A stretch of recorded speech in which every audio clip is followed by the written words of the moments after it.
first day of high school. I walked into the lobby, and people were standing shoulder to shoulder. I could barely move through. But of all these people, only one person stood out. He was an older man, obviously a teacher. Long, shaggy hair down to his collar. And he walked through the lobby with a cup of coffee in his hand, firmly placed over the coffee, trying to maneuver all through all of the students. And I remember seeing him and thinking, I bet that guy is an English teacher. He looks like a dork. Please, God, do not let me have that guy as my English teacher. I proceeded to go through the day, and right after lunch I had English class. I sit in my chair and wait for the bell to ring, and I hear it. And guess who walks in? None other than Coffee and Elbows guy himself. He walks into the room, and he sets his coffee down. And I'm sitting in my chair, and I look up at the sky, and I say, I asked you no. And I just slumped over. Oh, God, this is going to be terrible. He stands up in the room, looks over everyone. Class, I am not your damn babysitter. You're in high school now. You need to act like an adult. Huh? A teacher who cusses in class? That's my kind of guy. That was Dr. Nerelick. Now, ladies and gentlemen, we hear as Toastmasters all the time about how important being a mentor is.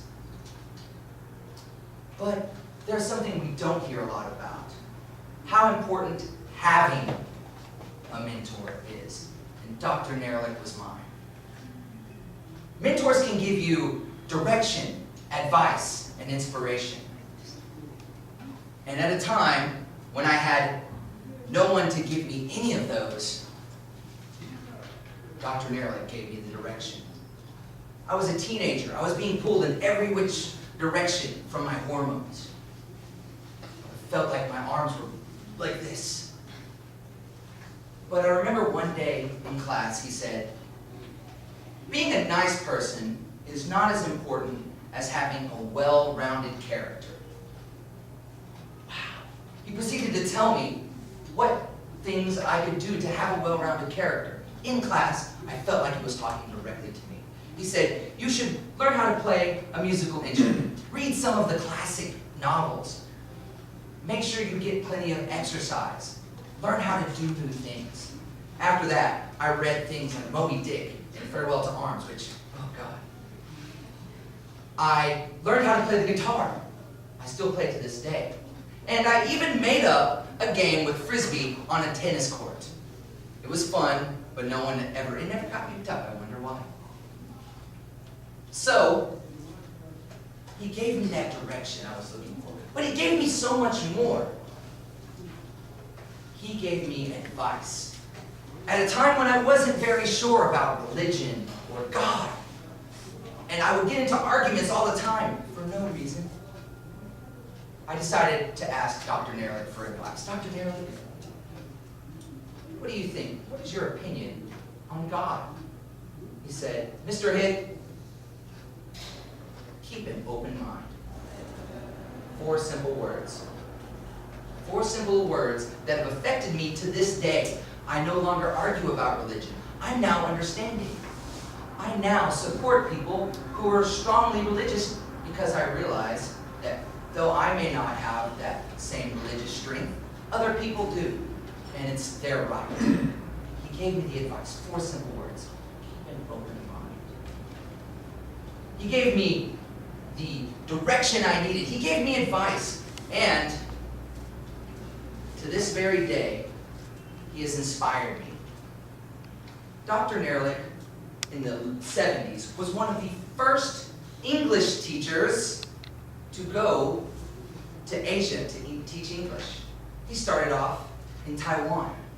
He was one of the first foreign native English-speaking teachers in Asia in the 70s. He taught high school. Now, I don't know if any of you guys have ever heard, but I kind of trying to do something similar, maybe, right? I'm an English teacher in Asia. It wasn't my idea. I was the first guy to have that thought. I was inspired by a high school English teacher. Ladies and gentlemen, we can receive direction. We can receive advice. And we can receive inspiration from our mentors. From the mentors that you have, that I have, that we share. But then you also give something back to your mentor. You give pride. Right before I came to Korea, I was in a bar in my hometown. And just by random chance, I look over to my right, and there sits Dr. Nerelick, someone who I've always wanted to have a beer with. Oh, I thought, wow, this is a really great chance for me. So I get over there, and I'm talking to him. I tell him what I'm doing, where I've been, and how I've been doing. And somewhere between his ranting about his boss and administration at the high school, and the quality of beer that they are not serving him, he looks at me and says, Mr. Hitt, thank you. That's the reason I became a teacher.